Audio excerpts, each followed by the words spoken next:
Salut les traders et bienvenue dans cette première vidéo de l'année 2023.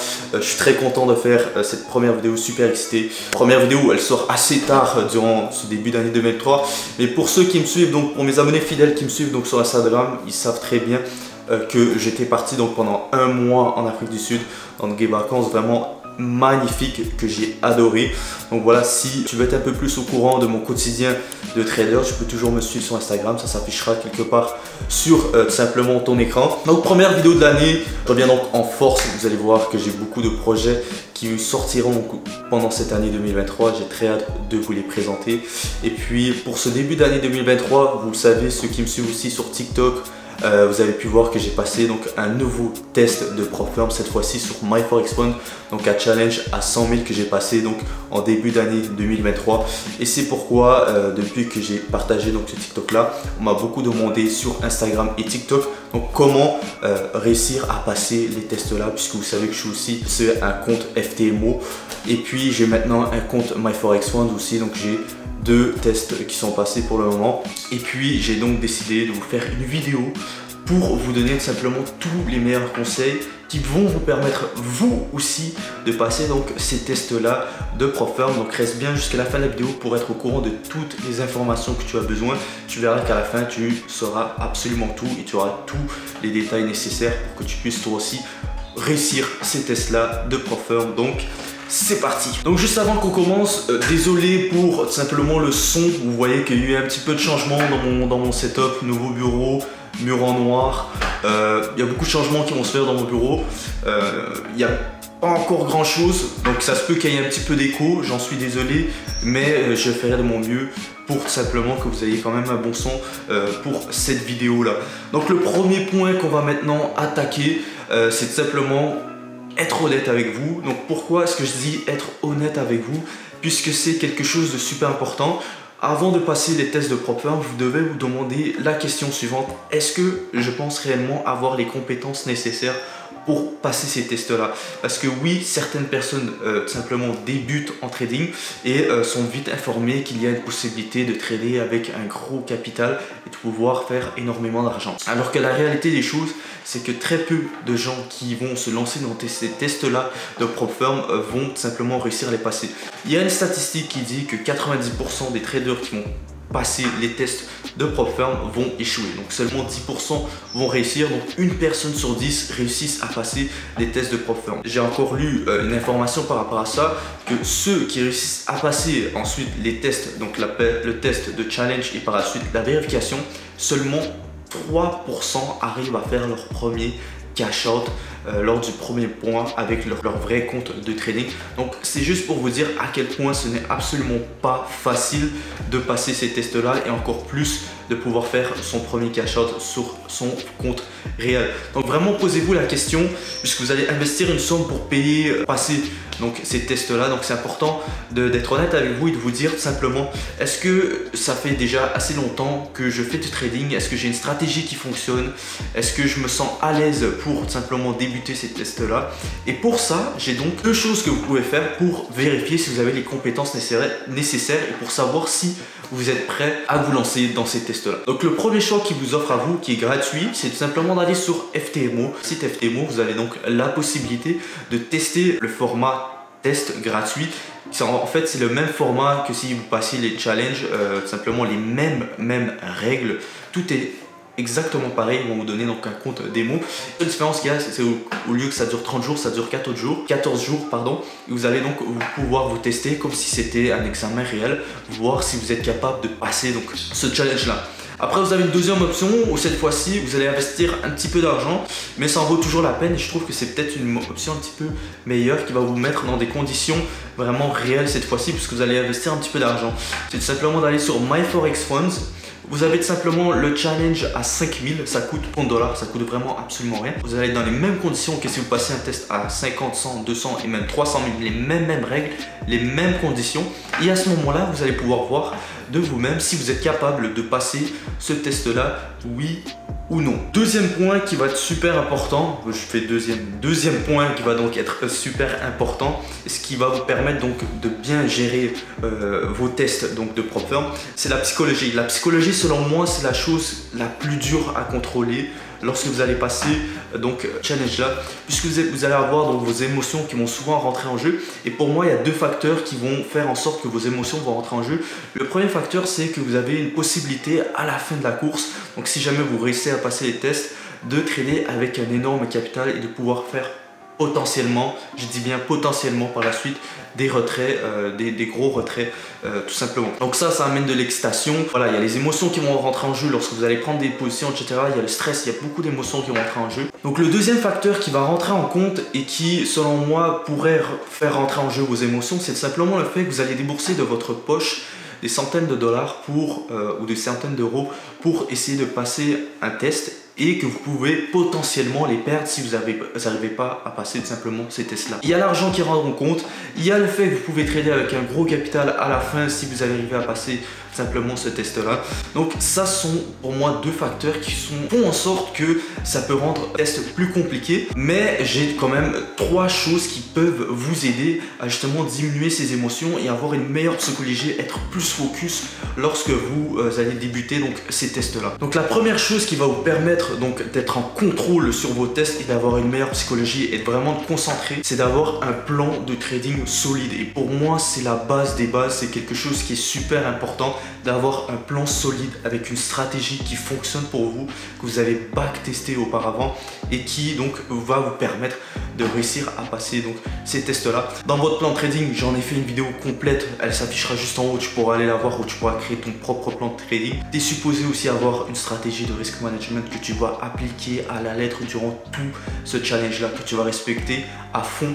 Le plan trading, c'est vraiment super important, c'est ce qui va vous permettre donc de rester dans la course et de ne pas échouer ces tests-là. Donc soyez vraiment super discipliné par rapport à votre plan de trading et respectez-le jusqu'au bout à n'importe quel moment. Le deuxième conseil qui va vous permettre de rester dans la course et de ne pas tout simplement laisser les émotions prendre le dessus, c'est d'éviter un maximum de overtrade. Qu'est-ce que je veux dire par là? Je pense que l'overtrading, c'est ce qui va vous tuer lors d'un challenge si vous n'arrivez pas à vous décoller de votre écran lorsque vous prenez tout simplement une perte. Donc durant votre challenge, simplement la phase de vérification, il est sûr à 100% qu'il y a un moment donné où vous allez tout simplement perdre un trade. Vous allez peut-être avoir plusieurs pertes à la suite et c'est quelque chose de tout à fait normal. Il n'y a aucun trader qui a un taux de réussite à 100% et c'est sûr qu'à un moment vous allez perdre. Mais ce qui est important lorsque vous allez avoir des pertes, c'est de savoir se déconnecter devant ces écrans et de savoir se dire bon, ok, j'ai perdu un trade, je vais aller faire autre chose et puis je vais revenir lorsque je me sentirai mieux, je me serai changé les idées et à ce moment-là, vous allez pouvoir réanalyser l'erreur que vous faites. Parce que souvent, les débutants, ce qu'ils vont faire, c'est que lorsqu'ils vont vous perdre un trade, bah, boum, ils vont vouloir reprendre un trade pour reprendre ce qu'ils ont perdu. Et ça, c'est vraiment une chose qui peut simplement vous tuer lors d'un challenge. Donc, évitez à tout prix de faire du overtrading et vraiment éteignez vos écrans lorsque vous prenez une perte tout simplement et que vous ne savez pas donc gérer vos émotions à ce moment-là. Le troisième point qui est selon moi super important, qui va vous permettre d'être mieux psychologiquement et de rester dans la course, c'est simplement de vous limiter à un nombre de trades par jour et de diviser ce nombre de trades par le pourcentage que vous allez risquer. Donc ça a l'air un petit peu compliqué à comprendre au début, mais je m'explique. En gros, ce que ça veut dire, c'est que vous allez vous limiter à 1% par jour que vous allez risquer. Pourquoi risquer 1% par jour? De 1, vous n'allez jamais donc ne pas respecter la règle des 5% par jour, c'est-à-dire que vous ne pouvez pas perdre plus de 5% par jour. Ou si donc perdre les 10 ou 12% selon la prop firm. Sur MyForexOne c'est 12, sur FTMO c'est 10, simplement.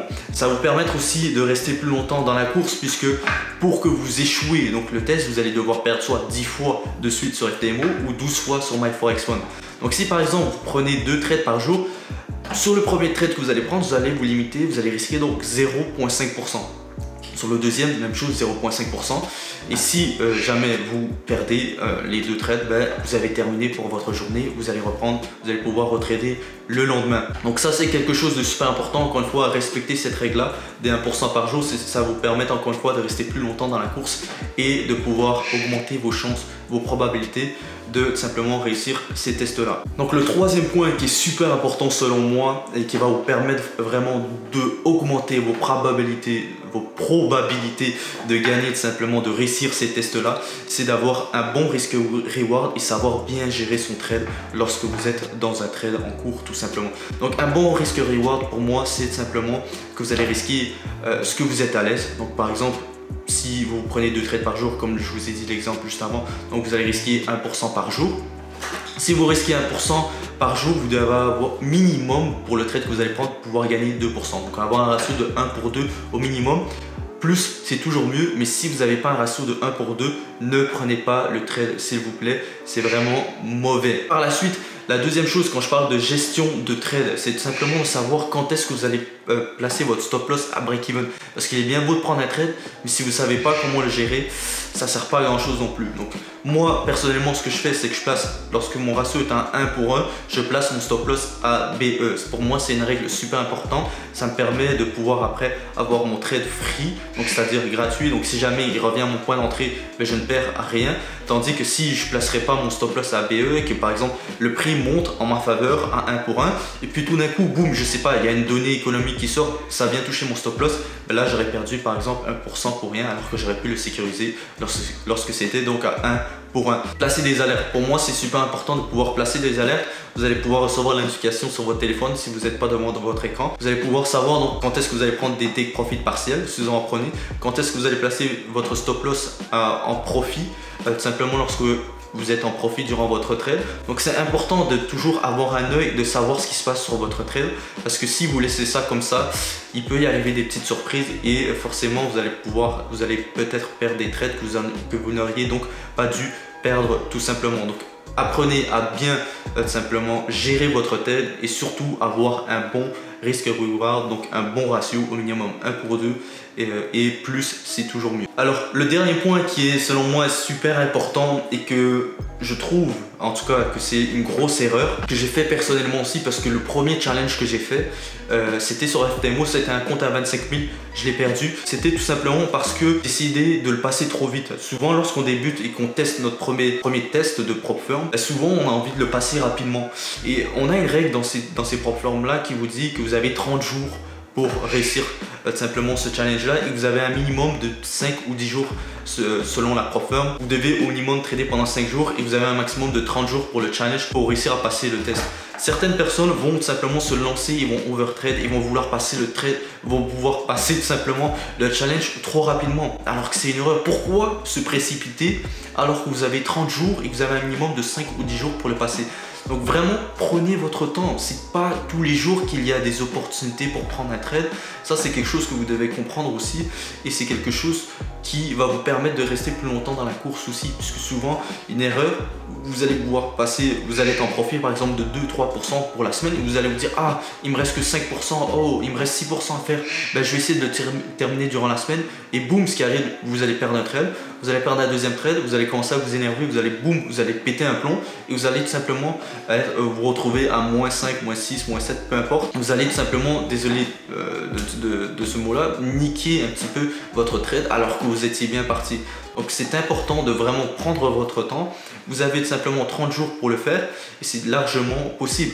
Moi, lorsque j'ai passé mon test de vérification sur MyForexOne, je l'ai passé en 50 jours. J'ai reçu donc les identifications au mois de décembre, et moi le mois de décembre c'est pas un mois que j'aime trade, c'est pas un mois qui fonctionne super bien avec ma stratégie, donc j'ai pas vraiment trade durant le mois de décembre. Je l'ai terminé début janvier lorsque le marché est réouvert. J'ai réussi à saisir une opportunité, mais c'est savoir aussi se contrôler, savoir quand est-ce que c'est le bon moment pour trade et quand est-ce que c'est pas le bon moment. Une deuxième chose qui est super importante et qui peut vraiment vous aider aussi, c'est que maintenant vous avez la possibilité, si jamais vous respectez toutes les règles de ces propres formes là, si vous terminez à BE, donc que vous terminez avec 0 $ de profit ou un petit peu en profit, si vous réussissez pas à atteindre l'objectif donc des 8% ou des 10%, si vous avez respecté toutes les règles, la prop firm vous redonne une autre chance pour tout simplement pouvoir retester et pouvoir potentiellement réussir donc ces tests là. Donc c'est pour ça que vous ne devez pas vous précipiter, et même si par exemple vous êtes en profit de 2, 3, 4, 5, même 1%, vous allez pouvoir repasser les tests totalement gratuitement si vous respectez ces règles là. Donc s'il vous plaît, prenez votre temps, et comprenez juste que c'est pas tous les jours que vous avez une opportunité pour trade. Ne focussez que sur les probabilités, vous avez une forte chance de gagner votre trade et vous verrez que ça vous paiera simplement dans le futur et ça vous permettra donc de réussir à passer donc ces tests là de prop firm. En tout cas, la vidéo tire à sa fin. J'espère en tout cas que vous avez apprécié tous les conseils que je vous ai donné. Si c'est le cas, mets un petit pouce bleu. N'oublie pas de t'abonner aussi. Je ne l'ai pas demandé tout simplement au début de la vidéo, mais ça me fait toujours plaisir et ça me permet de me donner de la force et ça me permet aussi de vous donner plus de vidéos de ce genre là. En tout cas, je vous souhaite une excellente fin de journée, peu importe quand est-ce que vous allez voir cette vidéo. Je vous dis à très bientôt pour une prochaine vidéo. C'était Henri. Peace.